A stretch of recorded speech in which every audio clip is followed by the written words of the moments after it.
سلام، خیلی خوش اومدید به کانال من و به یه ویدیوی دیگه. و بالاخره من پس انیمیشن رو میخوام براتون بذارم و میخوام ریگ بندی صورت و بدن کاراکتر رو براتون بذارم و اینطوری هم نیست که توی پارت جمع بشه و بره. باید از پایه بهتون بگم، احتمالاً توی چند تا پارت من کل مبحث ریگ بندی و انیمیشن کاراکتر رو من بهتون میگم. پس با من همراه باشید، بریم سراغ نرم افزار. من اینو اینجا پاک کنم، وارد فرانت ویو بشم. من شیفت ای رو میزنم. ببینید کلا ما میخوایم یه کاراکتر درست کنیم و حرکتش بدیم، یعنی انیمیشنش رو انجام بدیم. از قسمت آرمیچر اینجا ما میتونیم یه سینگل بوم بیاریم. میبینید چیزای مختلفی داره. البته من یه چیزی هم بهتون بگم، از قسمت پرفورمنس، از قسمت ادان، شما این ریگینگ ریگوفای رو از اینجا تیکش هم فعال کنید. خب این بعداً به دردتون میخوره، این پلاگین یا همون ادان. خب من شیفت ای رو میزنم و از قسمت آرمیچر یه سینگل بوم میارم و اینو من بزرگ میکنم، میخوره میارمش پایین. ببینید کلا سه تا تنظیمات داره اینجا، یعنی همین دیتا و بون کانستریند. ما کلا بیشتر با همین سه تا کار داریم. توی تنظیمات دیتا از قسمت اول که پوزیشن هستش، این لیر که زده، البته بعدا اینو باید بهتون توضیح بدم. این میشه لایه های مختلفی که ما میخوایم اون استخون رو اکتیوش کنیم. خب این فعلا روی لایه اول هستش. از قسمت ویوپورت دیسپلی اینجا ما میتونیم اگه تیکشو بزنم من اینجا، خب نیمش فعال میشه اینجا و اینجا هم که شیپشه. و این فرانت واسه زمانی که مثلا من اینجا بذارید من یه دونه کیوب بیارم اینجا و بزرگش کنم. ببینید اگه خب من برم روی این دوباره، ببینید اگه من این فرانت رو فعال نکنم تیکشو، این میفته پشتش. و این فرانت اگه بزنم، چون ما باید اون کاراکتر دست و پاش که هست ما میخوایم استخوان گودش انجام بدیم، که اصلا باید تیک این فرانت روشن شه. البته خب اینو من باید توی جاش بگم، الان فعلا زود توضیح بدم. من این چیزا رو پاک کنم، کیوب رو فعلا، حالا این فرانت رو الان نمیخوام. من یه لحظه تو تنظیمات بونم برم. ببینید ما اینجا یه ویگل بون هم داریم. این واسه یه مثلا کاراکتر داریم که یه ربات بالا سرش یه آنتنه یا یه خروس تاج داره، این قراره حرکت کنه. موقع حرکتش این به درد اونجا میخوره که اونو باید خب توی موقعیت خودش توضیح بدم. خب ببینید یه استخوان متشکل از سه قسمته. قسمت پایینش که تیل دومش میشه و بادی، و آخر بالاش هم که میشه هد. من روی این سلکت میکنم، تب رو از روی کیبورد میزنم. راستی من این شورتکات این رو هم بیارم که شما ببینید من دارم چه چیزی رو دارم از روی کیبورد میزنم. خب پس من الان وارد ادیت مود میشم اینجا و ببینید این رو هم ما مثل مدل چیزی میتونیم اکسترود کنیم. خب من اینو اکسترود میکنم، چند بار اکسترود میکنم و دقیقا مثل ستون فقرات میمونه. ما چند تا بون تشکیل میدیم اینجا. خب من از این قسمت اگه وارد پوز مود بشم، میتونم این رو به حرکت درارم. مثلا من پوز بون شماره 5 رو میتونم روتیشنش رو به سمت بالا و پایین ببرم. این بون اولیه که بون اصلیمون حساب میشه. اگه اینو حرکت بدیم، ترانسفورمش کنیم که کل این بون رو حرکت میکنه. ببینید مثلا من اگه از اینجا اینو روتیت بدم، دقیقاً چون به هم وصل هستن، سلسله بون ها یا همون استخوناش هم همراه با این حرکت میکنه. خب ببینید من از تنظیمات همین دیتا میتونم این دیسپلیس ازش رو خب میتونم روی استیک بذارم، میتونم روی بی بون بذارم. این اون شکلش رو تغییر میده. تفاوتی توی ماهیت استخوان نمیاره، فقط اون شکلش رو واسه ما تغییر میده که یه جایی به دردمون میخوره. که من مثلا برای دست و پای یک عنکبوت ما نیاز داریم که اون بونمون یه خورده ریزتر دیده بشه. مثلا میتونیم بذاریمش روی استیک، یعنی دقیقاً روی این حالت. خب فعلا همون رو حالت دیفالتش من میذارم باشه. خب همینجا من برم سراغ اصل مطلب. ببینید من اگه اینو ترانسفورم کنم، ببینید من به سمت راست یا چپ ببرم، این حرکت نمیکنه. یا اگه روتیتش کنم و بچرخونمش، فقط این حرکت میکنه. مثلا مثل این میمونه که این دست منه، من فقط این رو از مچ تکون بدم. من میخوام کل دست حرکت کنم با کمک همین مچی که دارم، کل بازوم حرکت کنه. الان بهتون میگم باید چیکار کنید. ببینید ما باید دو تا کار انجام بدیم. یکی این که من میرم روی همون بون آخریه، من شیفت دی رو میزنم. البته باید توی ادیت مود باید باشم، نه توی پوز مود. خب شیفتی رو میزنم و ازش کپی میگیرم، میبینید، و همینجا رهاش میکنم، یه ذره میتونم بزرگش کنم اینجا. ببینید از همین قسمت، از قسمت بون اینجا یه قسمت داره ریلیت، یا همون قسمت رابطه ای که این بون با سایر بون های دیگه داره. من اینجا پرنتش رو حذف میکنم، یا میتونم این کارو کنم، یا از همینجا میتونم آلت پی رو بزنم و کلر پرنت رو بزنم. این پرنتش قطع میشه، یعنی به این پرنت بوده، من به این پرنت احتیاجی ندارم، الان بهتون میگم چرا. بعد تیک دیفرمش هم برمیدارم از همین قسمت. یه کار دیگه که باید بکنم، میام اینجا، حالا یا این طرف یا اینجا، من اینو اکسترود میکنم به این سمت و دوباره همین رو میتونم آلت پی بزنم، یا از همینجا این ضربه رو بزنم و پرنتش رو خط کنم و تیک دیفرمش هم برمیدارم. جی رو میزنم و یه خورده میدمش این و خب من اینو بعد رینیمش کنم. ببینید شما بون هاتون رو میتونید رینیم کنید. مثلا من روی این بونه سلکت میکنم، F2 رو از روی کیبورد میذارم، مثلا اسم اینو میتونم بذارم مین اصلی، هر کدوم خواستم میتونم با زدن F2 اون رو رینیمش کنم. من اینو میخوام رینیم کنم با اینو. خب ببینید این میشه IK تارگت، این میشه پول تارگت، که میشه اشتباه نوشتم، که میشه زانوی اون چیزی که ما میخوایم. خب ببینید من وارد پوز مود میشم اینجا و روی همین IK تارگت میزنم و با همین پل آخریه شیفت نگه میدونم جفتش انتخاب بشه، شیفت آی رو از روی کیبورد من میزنم و تو اکتیو بوند رو میزنم اینجا. ببینید اتفاقی که میفته، من اگه بهتون گفتم الان تفاوتش رو میبینید، جی رو من میزنم، ببینید فرقشو، اینه که تکون میدم، گفتم این کل سلسله بون هم حرکت میکنه باش. فرقش اینه که اونجا فقط اون بون آخری حرکت میکنه. ببینید قشنگ الان این حالت مثل مار میمونه که کاربردش تو همه چیزی هست، مثلا توی حالا کاراکتر مار و خزنده ها هم نیست، کلا ما میخوایم دست رو درست کنیم، حتی زانو که بخواد زانو هم حرکت کنه بیاد بالا، این کار آیکی که ببینید اینجا من بهش ببینید اصطلاحش هم اینورس کینماتیک یا همون آیکی هست. این خیلی مهمه تو مبحث ریگ بندی، ریگ کردن کاراکتر و انیمیشن. اینو حتما یادتون باشه که من همین اول کارم بهتون گفتم، از همین پایه بدونید. شما همینجوری تمرین کنید که بعد برسیم به همون مبحث کاراکتر و اینا از همینجا بلد بشید. ببینید پس ما خیلی راحت میتونیم این کار رو انجام بدیم. اینم دیگه مهم نیست، میتونم اچ رو بزنم و هایپ بشه.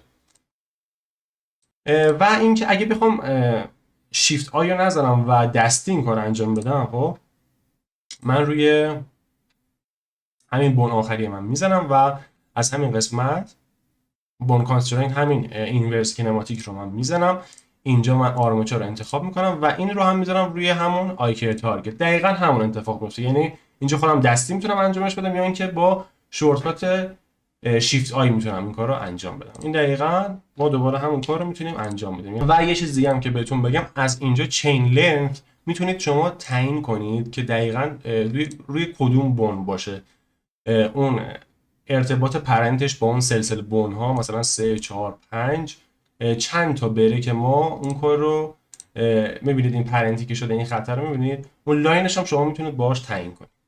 خب من یه مانکی بیارم از اینجا. مانکی کجاست؟ بزرگش کنم، بهش ساب دیوایت بدم که خوشگل مشکل شه. یه شیفت میگم، شیفت شید اسموت هم بهش بدم. خب من الان یه استخون من روی این میخوام اعمال کنم، دوباره شیفت ای میزنم، آرمیچر و سینگل بون. خب اول ویدیو بهتون گفتم این رفته پشتش، شما از این قسمت از وسط دیتا، اینکه نیمشه واسه اسمشه و اینفرانت رو تیکشو میذارید این میاد جلو. من یه خورده اینو کوچیک کنم، جی رو بزنم بالا، تب رو میزنم، اکسترودش میکنم. ببینید من تا اینجا میام، من میخوام یه قسمت ببرم این ور تا برسه به گوشش، یه قسمت هم از اینجا دوباره من میزنم، میتونم بزنم و اکسترود کنم و بره تا اون یکی گوش سمت چپ و راست. خب به جای اینکه من بیام این کارو انجام بدم، میتونم یه کاری کنم، روی اون جایی که قراره شاخه بشه کلیک میکنم، از این بالا من X رو میزنم که میرور بشه و شیفت ای رو من میزنم، شیفت ای و دوپلیکیت میشه واسه ما دوتا تکثیر رو انجام بدم. دوباره میتونم دیگه نیاز نیست شیفت ای رو بزنم، یه بار شما اونو میزنید و ای رو دوباره من میزنم و تکثیر رو انجام میده. البته بذارید این تا اینجا بیاد، این تا اینجا و تا گوش. گوش. خب دوباره من میتونم x رو قطع کنم یا اینجا. خب این نگاه کنم ببینم این تا خب دیگه اینو من باید بیارمش تا اینجا که بذارید من وارد این نما بشم. از اینجا چرا رو اینه؟ باید رو این باشه. اینو هم میتونم تا اینجا بیارم، یه خورم میتونم بزرگش کنم. دوباره فرانت ویو. اوه خیلی بزرگ شد که. این تا همینجا اوکیه. تاپ ویو. ببینید شما باید به نماهای مختلفش برید که الان من بخوام اینو دارم میبرم این ور روی این بخواد اعمال بشه، دوباره من x رو هم میزنم و این همین x همون میرور قرینه است دیگه، اون حالت آینه رو انجام میده. این میاد دقیقا میفته روی این. خب الان اوکیه.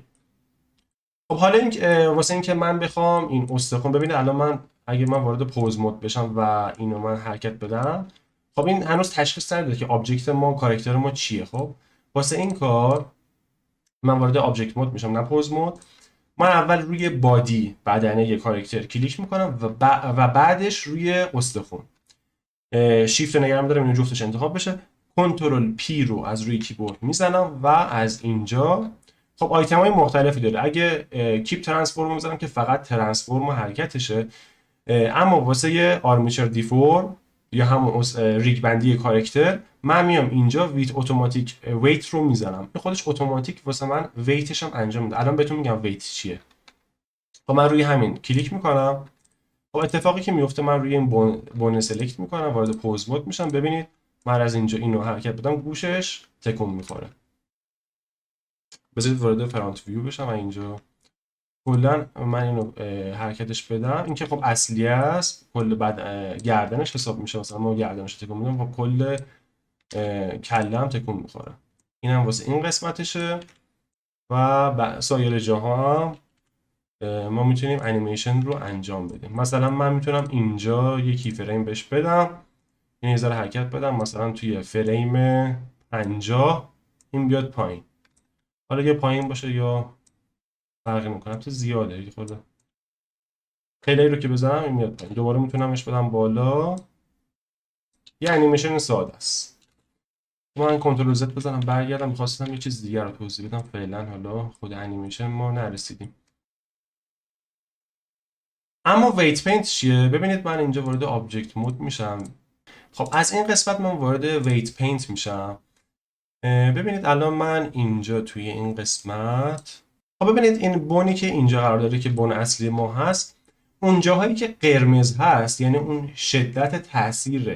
شدت تاثیرپذیری اون بون روی اون کاراکتر، اون قسمت از کاراکتر بیشتره. خب اون جایی که آبی هست یعنی هیچ تأثیری نداره. ببینید قرمز بیشترین تأثیری داره، زرد کمتره، سبز ملایمتره و آبی هم که اصلا هیچ تأثیری نداره.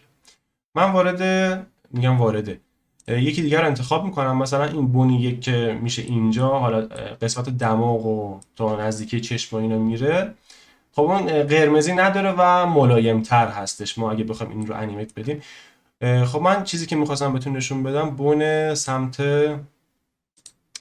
چپش یا راستش، حالا مثلا گوش سمت چپش، خب اوکیه. این قسمتش قرمزه. قسمت آخری که برای یک بون وجود داره، گفتم بون متشکل از تیل، دوم و بدنه و سر هستش. سرش معمولا قرمزه تا دومش که باید ملایم تر باشه، چون ما این طرف که میریم دیگه ربطی به این ور پیدا نمیکنه. مثلا من توی این قسمت که میشه گوش سمت چپش، اگه بیام و اینو یه خورده حالا بزرگتر کنم، یه خورده اینجا رنگ‌آمیزی رو انجام بدم، خب و از اینجا وارد آبجکت مود بشم و اینجا وارد پوز مود بشم. ببینید من اگه بیام این گوش رو تکون بدم، ببینید اون قسمت از صورت که من رنگ‌آمیزی انجام دادم اونم تکون میخوره. پس شما یه جاهایی شما یه آبجکتی رو ممکنه دانلود کنید و همچین ایراداتی داشته باشه، یا اینکه کلا به همچین مشکلی بخورید. راه حلش اینه که شما بیاید وارد آبجکت مود بشید، اینجا روی این بدن کلیک میکنید، وارد ویت پیت میشید از اینجا ببینید ما کلا با همین سه تا پارامتر کار داریم. خب این که میزان شدتشه. از اینجا ما ویت رو میاریم پایین. الان من روی گوشم دیگه، اینجا میشه گوش، حالا من رینیمش نکردم که ایر رو باشه. من اینجا رو رنگ‌آمیزی میکنم که اون قسمت پاک بشه. اگه میخواید رنگ‌آمیزی رو عمدی حالا انجام بدید، مثلا این قسمت حالا بیشتر بشه، این ویتش رو میارید بالا. یا اگه میخواید ملایم‌تر بشه، میبینید من تا وسط میارم، این قسمت ملایم‌تره. یا اگه میخوام شدتش بیشتر بشه، یه خورده باز بیشترش میکنم. این دیگه بستگی به شما داره. پس من اون قسمت رو پاک میکنم و دوباره من اگه وارد قسمت پوز مود بشم و گوشش رو حرکت بدم، واسم اوکی شده. البته میبینید باز یه خورده حرکت داره چون من کامل پاک نکردم. خب ببینید از اینجا یه لازم من کنترل زد بزنم، کنم دقت نکردید. ببینید حتی این یک ذره هم تاثیر داره. من کامل باید اینو پاک کنم که آبی آبی بشه. یعنی یه ذره هم میبینید که رنگ داره، یه بار دیگه کنترل زد بزنم ببینید این قسمت رو میبینید، نگاه کنید، این یک ذره میتونه تاثیر بذاره. کامل باید پاک کنید. پشتش چی؟ پشتش نه، فکر نکنم چیزی بشه. خب این از مفهوم ویت پینت که این همه میگفتن ویت پینت چیه و اینا، این دقیقاً همونه. خب من این بونه اینجا رو پاک کنم، میخوام یه چیز دیگه بیارم.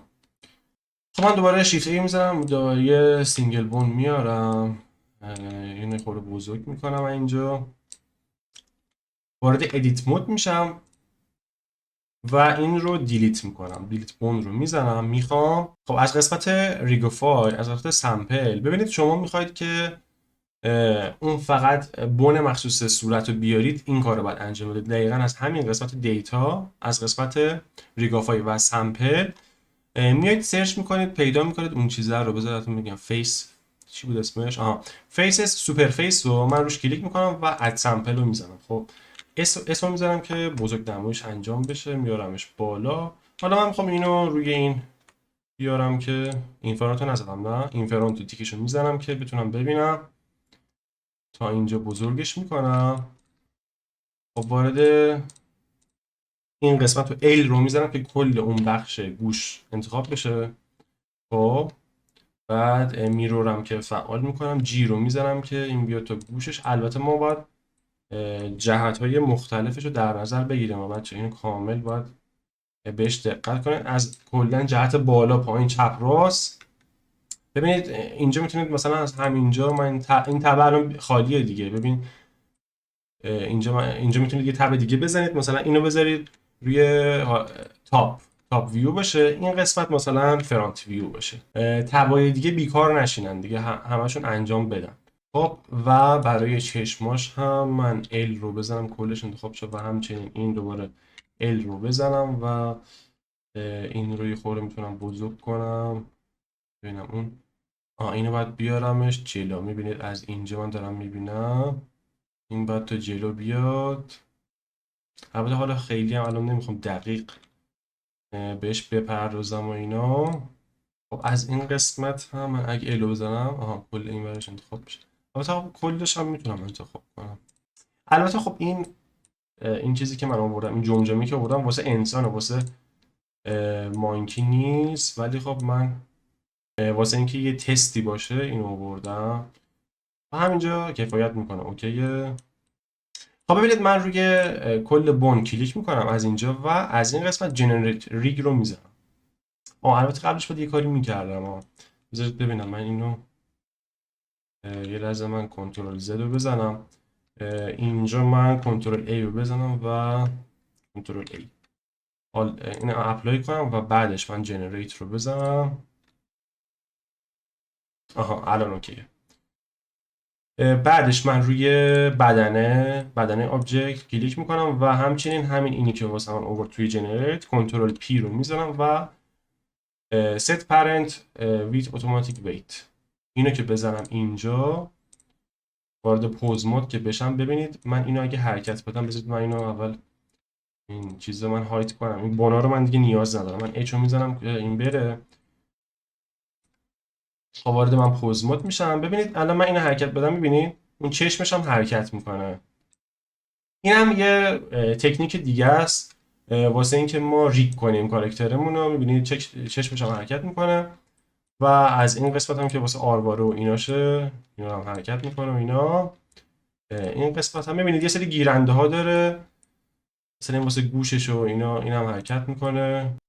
و واسه این که ما اینا رو مثلا من میخوام رنگ اینو تغییرش بدم، خب پس من روی این کلیک میکنم، از همین قسمتی که دیتا هستش بون گروپ اینجا من روی این به اضافه میزنم، مثلا اسم اینو من میذارم چشم یا آیز دیگه، روی این میزنم، از همینجا من رنگش مثلا میتونم تغییر بدم، مثلا میتونم بذارم روی نارنجی و اساین رو بزنم. ببینید خب بهتره دیگه، این رنگش چی اصلا سیاه معلوم نیست و از همینجا قرمز راستی. آره خب گذاشتم روی قرمز یا نارنجی و از همینجا میتونم کنترلش رو در اختیار بگیرم. مثلا میتونم این رو هم روی این به اضافه بزنم و اینو بذارم مثلا هید و رنگش هم حالا بذارم سبز و اساین رو بزنم. این البته خب کل هدشه دیگه، کل صورتشه و جاهای دیگه فرقی نمیکنه. برای تک تک اینا من میتونم رنگش رو عوض کنم که بتونم ببینم و تسلط روی کنترل بهترش داشته باشم.